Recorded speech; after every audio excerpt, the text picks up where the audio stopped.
bienvenidos a un nuevo video. Espero y se encuentren muy bien y con esta cuarentena que estén aprovechando su tiempo, cosas que no hacían antes, que las hagan ahorita, ¿no? En casa, ¿sí? A lo mejor uno deja pendientes y pues ahorita pues es tiempo para hacerlos, ¿sí? Hoy vamos a hablar sobre un tema que es cómo romper esos prejuicios, ¿sí? Muchas actitudes o acciones son resultados de hechos del pasado.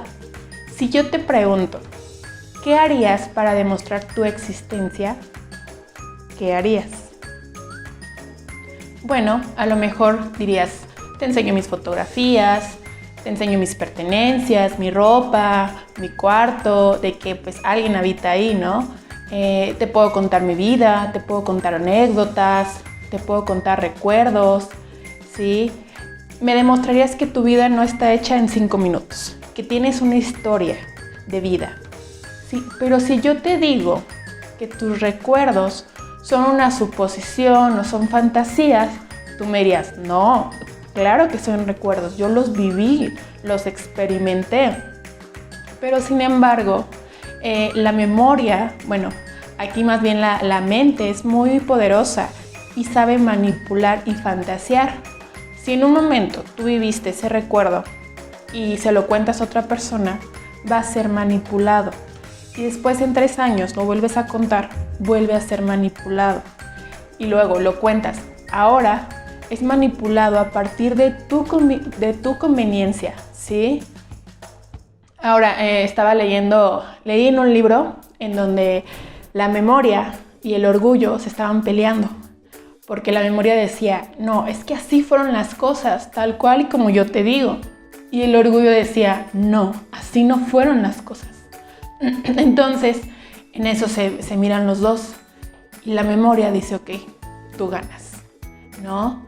Entonces, esa parte del orgullo en donde tú modificas todo tu recuerdo. Bueno, en esta parte el recuerdo es útil, pero no cuando lo apoyamos en él. Por ejemplo, a mí en casa me enseñaron así. Yo siempre lo he hecho así. A mí me han enseñado a justificarte, ¿no?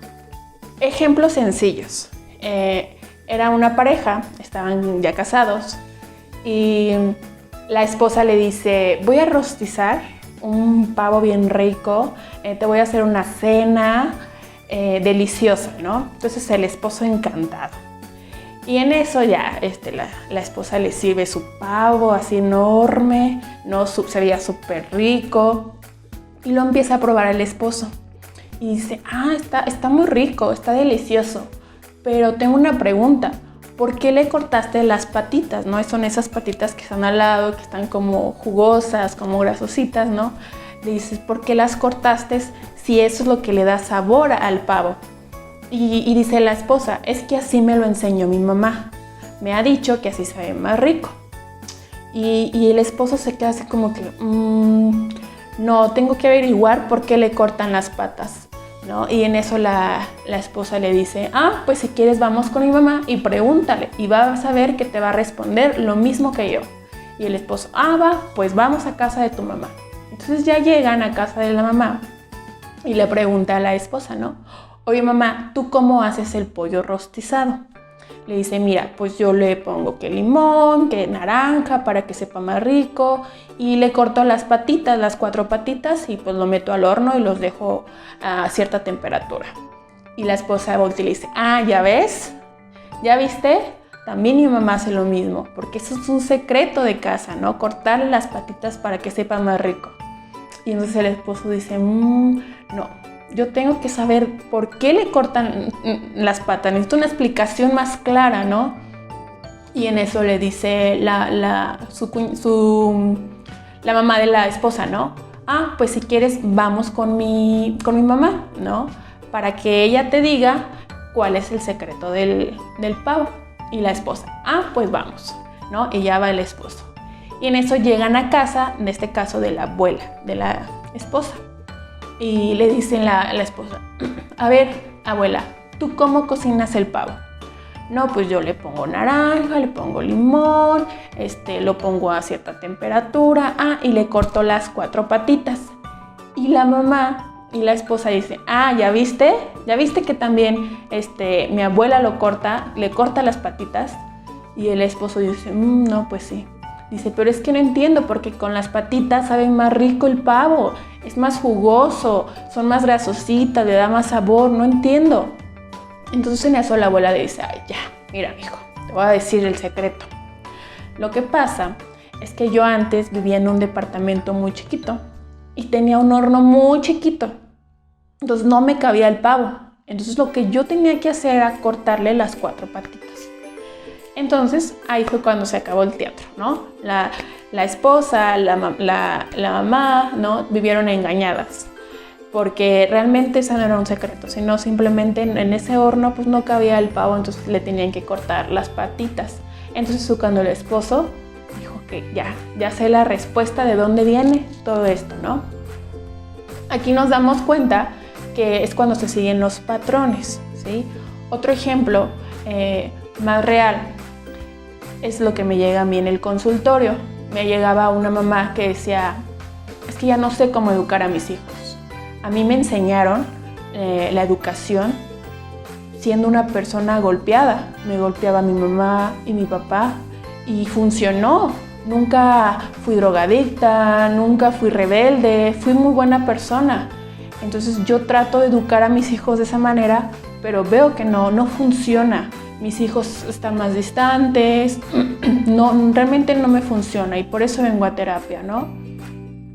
Y otro caso también en adolescentes es cuando entran en ese conflicto, ¿no? De quiero ser esto, pero no puedo porque tengo que seguir lo que me han enseñado mis papás, ¿no? La religión, no puedo elegir una religión porque mis papás me han enseñado esto, ¿no? La parte social, también me han enseñado con quién sí, con quién no.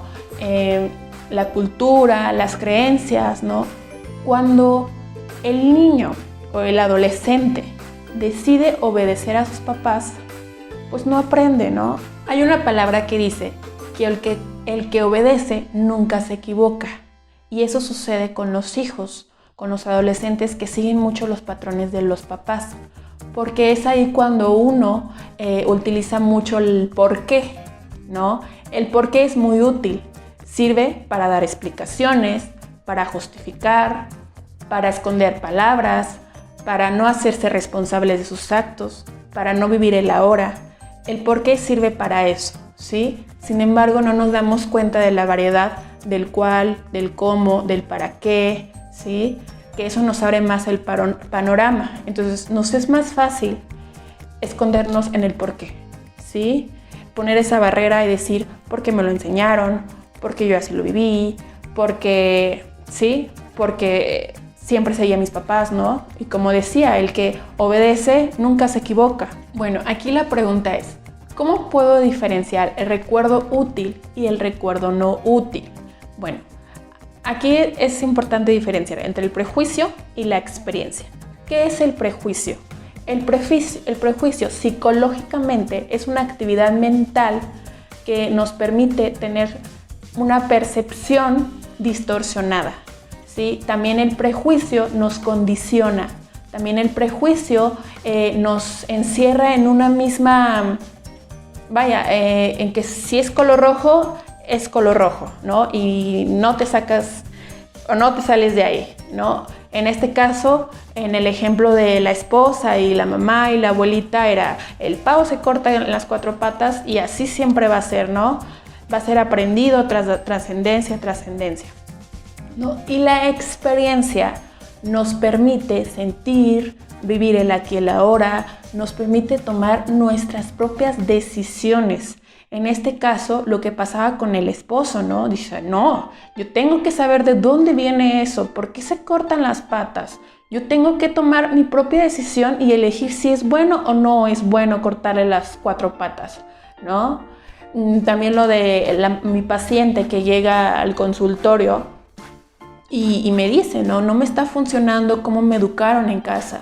Sí, yo quiero decidir por otra opción para que mejore la relación con mis hijos. La clave aquí está en que tenemos que dejar los prejuicios para sentir la libertad de decidir, de actuar y de sentir, Si yo elijo, yo me hago responsable de mí, ¿sí? En este caso, el chico, el adolescente, que si tú estás siempre, si tus papás deciden por ti en qué religión ser, en qué pensar, en qué sentir, pues vaya, no sucede nada. Pero si yo elijo mi religión, si yo elijo lo que yo quiero ser, a partir, claro, de lo que me han enseñado, ahí ya estás eligiendo por ti. Ahí ya te estás haciendo responsable de tu vida. Seamos conscientes, nos podemos equivocar. Hay un autor que dice, las decisiones marcan la vida, incluso las que dejamos pasar. Entonces, ¿nos podemos equivocar? Sí. Pero eso nos hace seres humanos, eso nos hace seres pensantes, seres humanos que podemos sentir y podemos tener el poder de decidir sobre nosotros, ¿sí? Entonces es importante decidir. Si queremos romper prejuicios, empieza por decidir, ¿sí? Lo vuelvo a repetir, para sentirte libre, para sentir esa libertad de actuar, de decidir y de sentir, ¿sale? Entonces, esa es su tarea. De aquí en adelante vamos a elegir por uno mismo y vamos a hacernos responsables de nosotros, ¿sí? Nos estamos viendo en un próximo video y espero les haya servido este tema. Nos vemos.